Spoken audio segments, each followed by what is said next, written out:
the Super Pulsar from Electro-Harmonix.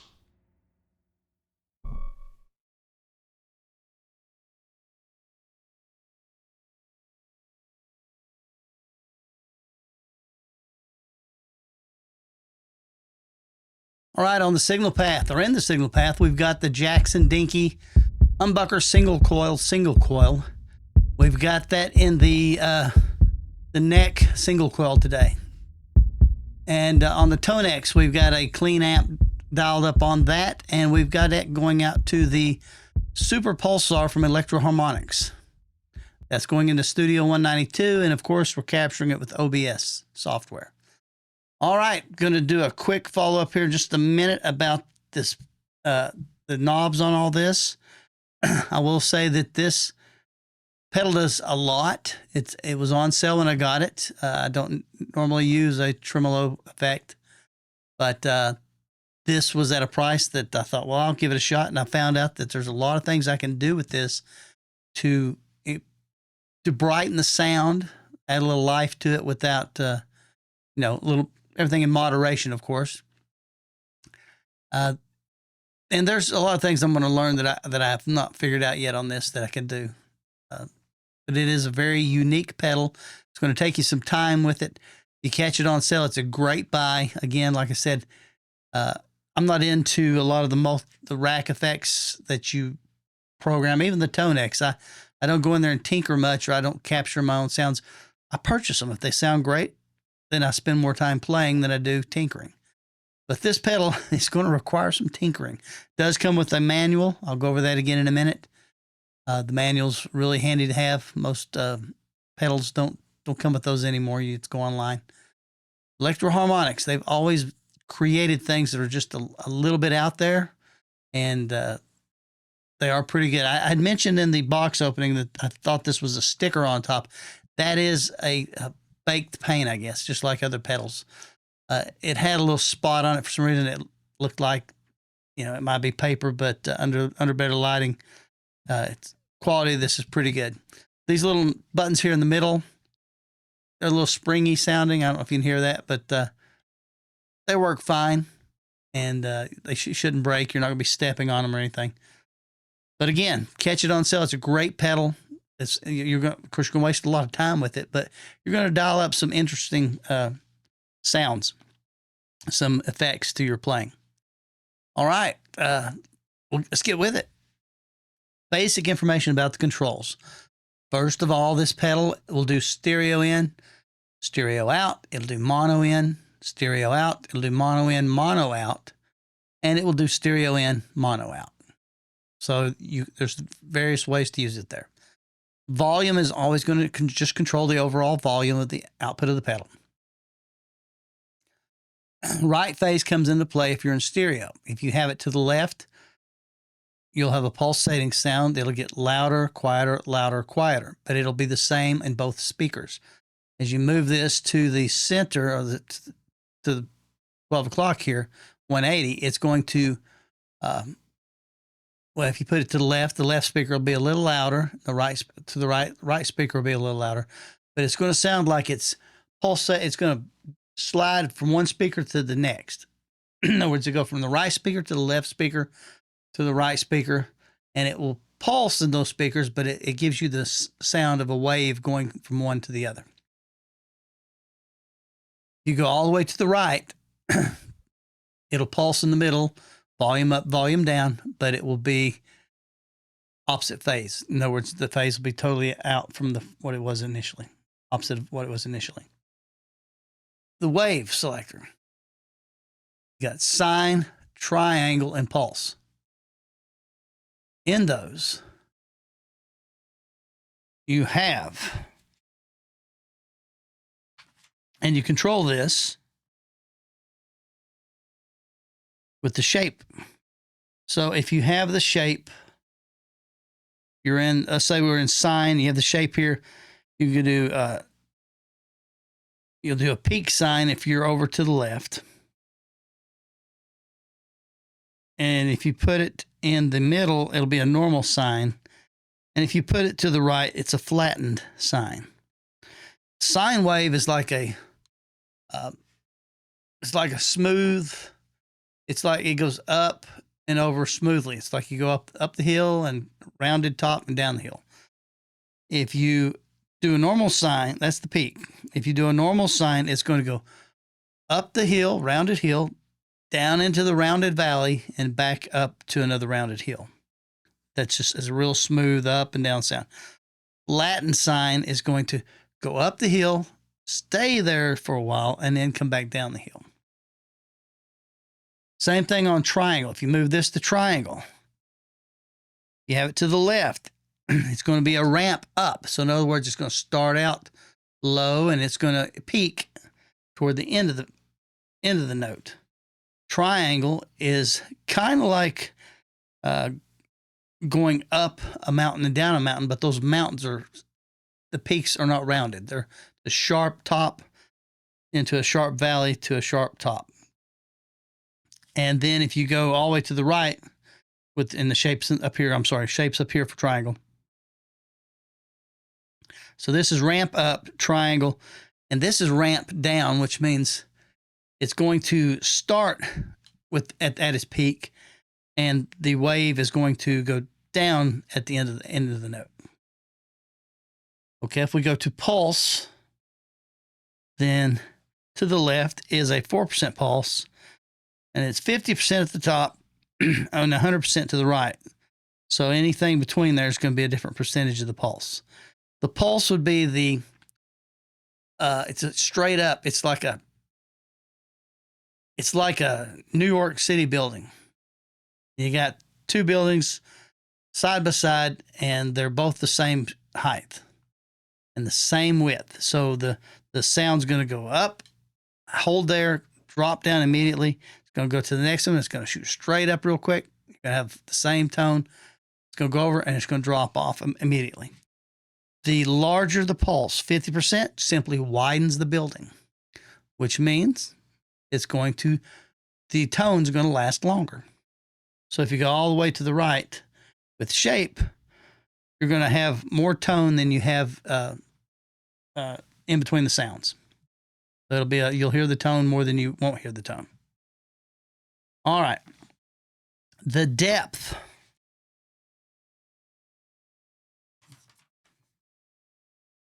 The depth knob adjusts the amount of the effect.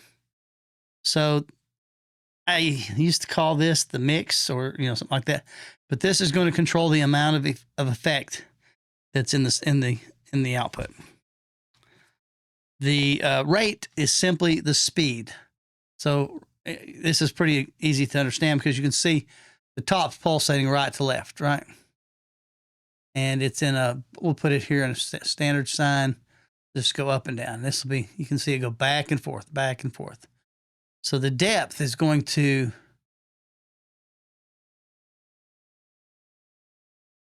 simply adds more of the effect in there. That's why we can hear it here, because more of the signal output got effect in it.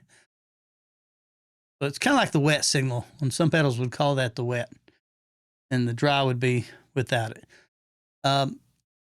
The rate. So you can see here, if I turn this to the left, it slows it down. So it's bouncing from the right to left slower, or pulsating slower. Go to the right, it speeds up. The rate knob has 3 different settings. And you get to those with the times rate. So if I hit this, it's going to speed that rate up. So we're in a faster group. And we can even get faster. If I go here, it's so fast we're not even seeing the lights. Let me slow this down. You can see that's fast. This is the standard rate. And this is in between, and this is the fast, okay? Now, pushing the button, let's say we're on the standard rate. If you're all the way over here to the right and you push the button, the low, recognize how fast that's going real quick, okay? See how fast? Okay, now when I push the button, the low setting on the second rate is slower than the maximum on the top. So it's kind of like they overlap a little bit, so you can choose between them. Now, if I speed this up to the real fast here, it's kind of hard to follow. I like watching the buggy tire. It looks like it's spinning backwards. It's going so fast. But if I switch this down to the low here on the third, you'll notice it's not so fast that it's giving us that buggy effect where it looks like it's going backwards. But if I speed it up here, so I would say that the maximum rate of the standard, the maximum value of the standard is probably the middle value of the time if you have this on the second level. So that is probably similar to this. Actually, it's a little faster. So let's see where that's at, and we'll go. Yeah, it's probably 25%. 25% of when the lights on the second one is probably equivalent to the full rate on the first one. You'll just have to figure that out. And it may vary between pedals. Who knows? All right. We have a wave invert. No matter what we've got here on the wave, we can invert the wave. I'm not sure how that's going to come into play. I haven't used that much, but we will learn that together. The tap. The pedal thinks when there's no lights on the tap here, it is treating the beat, the pulse, as a quarter note. Okay, so with this we can go to a dotted eighth note. I'm sorry, dotted eighth note, triplet quarter. So it's triplets of quarter note. I believe that's eighth note. This is eighth note with triplet, 16th note, and if you go all on, that's a 32nd note. That's fast. It's a quick note. So, and off puts us back to quarter note. The control here to the right, expression mode. If we put this on rate, and I have a pedal here, and my cord's tangled in it, but let me, the easiest way to show this to you without having to play anything is to simply put my foot on the pedal and go down to the left. And if you'll notice, the rate is real slow. And as I push the toe down, it picks up. So I'm basically using the pedal in place of this knob. You can do that for the depth of this knob. You can do it for the shape. You can do it for the phase, which is over here to the right. Of course, you have to be in stereo to use that. And you can do it for the volume. Or you can turn it off. Okay. This is the bypass, so we're off. There's no effect in there. The mode and preset. This switches between the different types of notes. But it also does some other things. That's the mode, and you can also do other things with it. And the book will tell you that. I'm not going to get into all that because it would take me an hour just to describe setting that up. This pedal does a lot of things that you have to hold something down, press a button to get it to do that. But I figure if they don't put a quick switch on up here or a knob, we can turn it on and off. It's something probably going to waste our time with. The tap. This is the same as the rate, but this will override the rate. So if I go real fast, notice the top up there, right? If I go hold it down, it slows down to whatever my tap tempo was. I've placed it. Now, if I go up here and adjust this, the knob takes control again. Okay, there is a remote jack here where you can put another tap switch, a button, so you can control this remotely from somewhere else on stage. Or you can also, there's another thing you can plug into it that works with the presets modes on that. I'm not fully up on that. I think there is a way that if this uses an internal clock, okay? If you work with keyboards or some delay effects, they have an internal clock that keeps time. And the only best way to explain this is if you got two things and you're recording them on separate devices and the timing's off, syncing those is trouble. It's kind of hard to do. So most people, especially if you're using keyboards and stuff, you're going to want one clock, and you're going to want that clock to be in charge of all your pedals that require time thing like that. I think you can run in a TS plug here and run it to the output of a clock source. Maybe if you have a PreSonus 192 or something like that. I think they have a built-in clock. You could use that. MIDI controllers will have that. Keyboards have clocks. So whatever you're using for that, and that's getting deep into this again, but that is available, and it is neat that you can do that. All right, the envelope knobs at the top, two little black knobs here hiding at the top. These knobs allow you to vary the value of depth and rate from the time you pluck the string to the time the note fades away. So they operate the same. I'm going to use the rate to describe this because it's easier to follow because we can watch a little light. So if I turn this knob to the right, and I'm going to turn it all the way to the right, so we'll get a drastic change here. If I turn that to the right, and I set this to the left, it's going to start fast, and see, notice it slows down, right? So it's going to start where I set the black knob, okay? And it's going to decrease till it gets to the setting on this one. So if I put that all the way to the top and this all the way to the bottom, gets down there, it slows way down.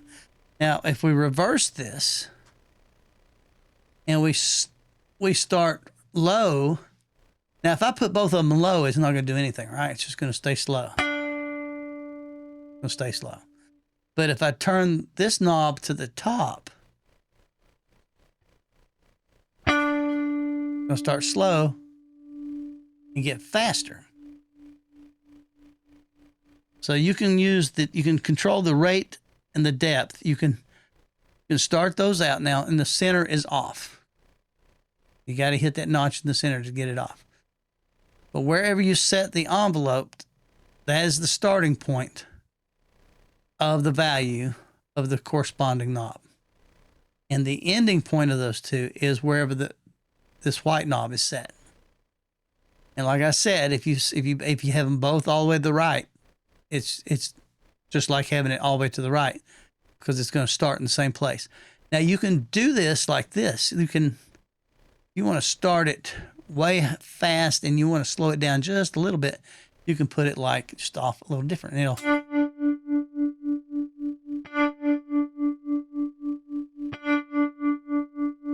starting fast and slowing down. Okay. So that's the envelope, however you say it, knobs. I think I've covered everything here. I'm going to play a little. May cut in and out. I may add parts. This is going to be a lot of work as far as playing, and you don't want an hour video to watch. So I'll probably play a little and mess around with the knobs, and then cut out some of the parts that aren't that exciting or don't give you a real good idea of what you can use this for. I'm not going to edit anything after the fact. Whatever sound comes out of this is what you'll get. If something's really bad, the problem with this pedal is you can get really bad sounds. I mean, you can get there's stuff you can't use. It just does so much to the tone and everything, to the note. And you can get really good, but you're going to find that less is more with this pedal. The more subtle you are with the effect, it's going to add color and vibrancy to it. And you probably won't even notice it's there. But when you bypass it, you'll notice, well, wait a minute, that sounds different. What was, it's dull now. It's not as lively as it was. I don't use the tremolo pedals very much. This is the first one I've ever had that has all these controls on it like this. Most of them will have 2 or 3 knobs. You can adjust the depth, the rate, and the mix of the. But most of them will have the wave might be set, or it might have a little switch to change it on. Anyhow, that covers this. So with that, we should be. I hope you know everything you can about this. It does come with this manual, and this has a lot of information on it. There are some tricks you'll see on the internet from the EHX videos, and I haven't figured out all those tricks, but I'll try to figure out most of them. But yeah, this manual comes in handy, and it is 16 pages. It's not multi-language. It's English. It's one manual, and it has 16 pages of information. And you're going to need every one of those pages to figure out, to get the neat stuff out of this. I mean, it'll tell you how to to use it as a phaser type sound or a flanger type sound, stuff like that. You can get out of it, and it'll walk you through the basics of that. But there's a lot of things you can do with this that just are really out there. So, all right. With that said, I'm going to cut the mic, and I'll see you on the other side.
All right, that's it for the Super Pulse from Electro-Harmonix. All right, until next time.